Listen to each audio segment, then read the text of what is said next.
Well, BookTube, I couldn't think of anything to say for a Friday Reads this week, so I decided to pour myself a tumbler of wine and grab myself a book off the shelf. I've selected Canadian Houses of Romance by Catherine Hale with drawings by Dorothy Stevens and read to you for a chapter. In lieu of a Friday Reads because I sat down with a couple of books and I just didn't think it would be much fun for me to tell you about the several books that I DNF'd this week. So we'll read this chapter instead. Because at the very least, I am getting into the mood of filming again. So we have chapter 1 here, which is called Angelic Patronage. At the Chateau Frontenac, the maître d'hôtel handed us to Francois, the head waiter, who suggested an admirable dinner. It was a splendid summer night, and after the meal we went out on the terrace, as everyone delights to do.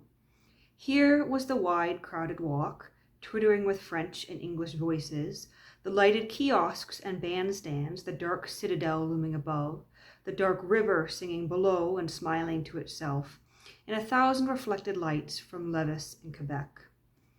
Leaning over the balustrade to look down on a labyrinth of little streets, we were joined by a friend from Quebec, whom some tourists had just singled out to inquire where they could find a guide for the lower town. "It is unnecessary, madame," he had replied, "for everyone knows the way." "They are not energetic, these travelers," he said. "Do you know they hardly venture as far as the island?" He glanced back to the left, where Isle d'Orleans lay asleep in the moonlight. The citadel, the lower town, Saint Anne de Beaupré are very popular. But how few people know the spots that contain a little mystery, a little romance, one might say. There still lie hidden. There is our small Sillery, for example, an ancient village, a handful of houses on an almost deserted road. It lies there in the old cove, just 4 miles to our right as we stand here. Do any of you, for instance, know this village? Yes, we knew that the village of Sillery existed and near at hand. Nevertheless, my friend, said the gentleman from Quebec, if you will accompany me to a small table just under the awning there, I shall order, with your permission, a bottle of Dubonnet, and while we drink it, I shall have the pleasure of telling you something of the history of this ancient place of which, without doubt, you are unaware. But by the time that we had made the length of the terrace, we found that the little tables under the awning were occupied, and the band was approaching its patriotic climax before we were served. Ô Canada, terre de nos aïeux, ton front est ceint de fleurs glorieuses, car ton bras sait porter l'épée, il sait porter la croix.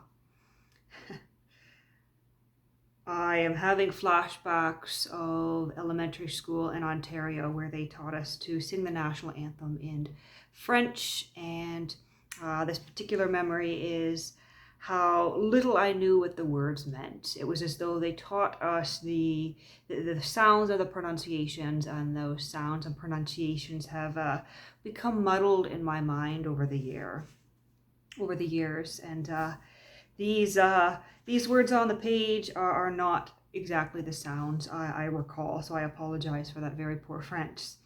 How true of Sillery. Do you realize, mes chers amis, that this place so near us of which I speak is a mystic spot and was nearly 300 years ago placed under the protection of Saint Michael the Archangel as a religious penance for the worldly deeds of a young Frenchman of whom I shall presently tell you. He waited for our confession of ignorance and went on. Today it is a half-forgotten story, even in France, where Noël Brulard de Sillery, a member of the military order of the Knights of Malta, and who had experienced a notoriously gay career, suddenly entered holy orders.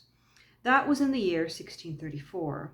He had still before him a long life and immense wealth to devote to the expiation of his mad youth. The truth is, he had come under the influence of the saintly Vincent de Paul, who was full of zeal for the cause of mission work among the savage tribes of the New World, and de Paul had encouraged Noël to leave France for America. And I'm just going to pause here because we have our first illustration.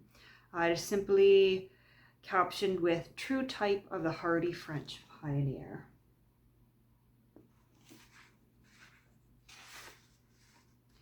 The moon was sailing towards us now across the southern path of the midsummer sky, and only isolated groups were scattered about the great terrace.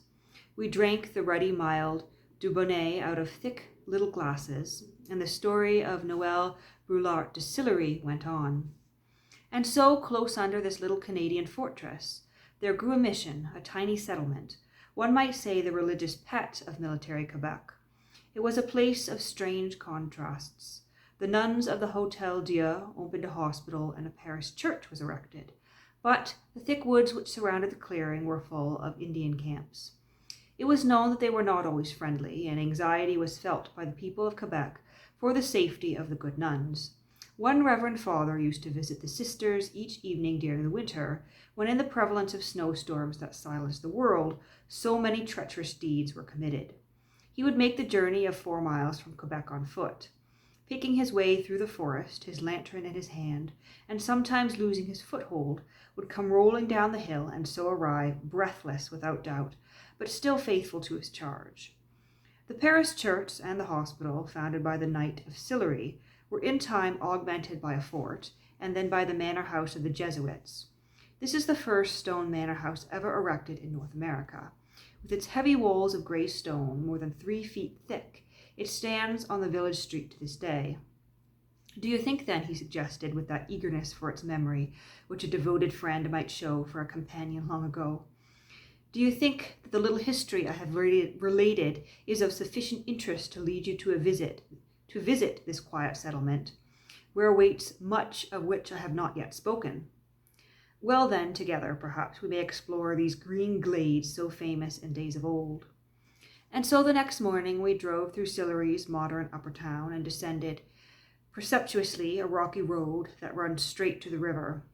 There, on a quiet little street, we found our manor house, of simple Norman structure, and except for a modern roof, made after the type, the first roof, steep and gabled to resist the pressure of snow, quite strong of wind and limb, a true type of the hardy French pioneer. Everything else of the earliest days is gone.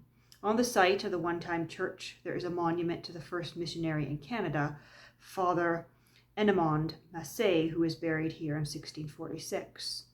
A great elm tree rises over the spot where the nuns had their hospital, and along the curving road that was once the main street, little semi-modern houses have arisen, some of them additions to original houses. Country places where Quebec families used to fly from the heat of the city 200 years ago. Here came Madame de Maisonneuve, who tried perhaps pathetically to make a French villa look happy in rude surroundings. And Madame Mance came too, and that austere aristocrat, the venerable Madame de Monsieur, the mother-in-law of General Rouet d'Auteuil. There are stories of how the gallants of the day, riding down from Quebec to pay their devoirs to these and other French ladies, were vastly interested in the surrounding forests. Those were Sillery brief days of splendor. Who, I wonder, holds the key to its subsequent obscurity? Not our kind host of this morning, who possessed no inferiority complex whatever. 'Twas in the green glades of Sillery that the earliest lady novelist in Canada penned the first feminine romance, he said, and quoted Sir James Lemoyne, who called this spot the cradle of the English novel in the New World. An empty cradle, we thought, as we stood in the silent, mournful little street. The lady who wrote this Canadian novel, went our friend, was none other than the well-known English writer Frances Brooke. Her husband received the appointment of military chaplain to the garrison at Quebec, and she had secured, apparently before she set sail, a commission from a London publisher for a book about her ventures. Everything that we afterwards learned through praiseworthy research relating to this far-sighted lady was extremely piquant. The Quebec Herald, sometime in 1790, contains this anecdote. The evening before this distinguished author departed with her husband for Canada, she had a party at her apartments who met for the purpose of bidding her farewell. Miss Hannah More, Miss Seward, Mr. Keats, Dr. Johnson, and Mr. Boswell were among the visitors. As Dr. Johnson was obliged to take his leave early, he rose and, wishing her health and happiness, went seemingly away. In a few moments a servant came to acquaint Mrs. Brooke that a gentleman in the parlour wished to speak to her. She accordingly went downstairs, and who should it be but Dr. Johnson? "Madame," said the doctor, "I sent for you downstairs that I might kiss you, which I did not choose to do before so much company." I wonder if they were as curious for intimate news about Mr. Keats in Quebec as they were sure to be about Dr. Johnson and his biographer, Mr. Boswell.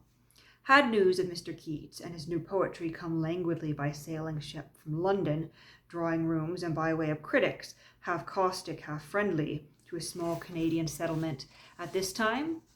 At any rate, Mrs. Brooke had interesting news to tell, and a fashionable lady novelist was in itself a daring innovation. One can imagine the flutter which the advent of such a being caused. It is said that she danced divinely and was ever ready to aid and abet all gaiety on foot in the fortress. Quebec hospitality, even in those days, was famous, and in Emily Montagu, Her Life and Works, it was reported with a nimble and witty pen. Farther, we are told that the author was irresistibly attracted, pending the leafy months, to one of the cool Sillery retreats, where with her husband she occupied an extremely pretty farm at the foot of the heights. Of course we looked at that farm, but no one could give us a clue as to we looked for that farm, but no one could give us a clue as to its whereabouts. And then, days after, a sentence in an old copy of one of Lemoyne's Maple Leaves suddenly arrested us. It is generally supposed that the Brook Farm lay in the neighbourhood of Beauvoir, the Honourable R.R. Dobell's picturesque manor. But why should we return to find it? Like the quaint village itself, the author of Emily Montagu, Her Life and Works, has passed along the dim street of oblivion, ghost of a street where lights only appear to be lit in windows that sometimes look almost as though they were real. On that summer day in Sillery, the caretaker who took us over the echoing barn-like manor house of the Jesuits had said, "There are few people who would be interested now in a lot of empty rooms, when there are real sights to be seen close by in Quebec. Indeed, the manor is already private property. It was bought by a gentleman in the upper town, and if they ever grade the hill and put an asphalt pavement on the road, they say that he will refurnish the house and rent it out."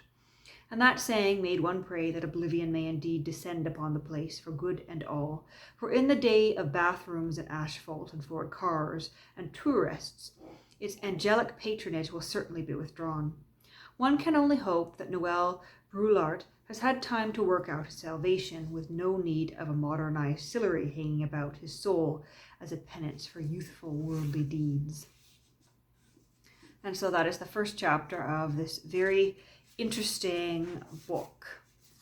And here's the title page and frontispiece, if you're interested at all in seeing that. This is from 1926, and the whole book is just a collection of snapshots of old, interesting houses in Canada that you probably haven't heard of, and to be honest, I haven't heard of either. So I hope you enjoyed that.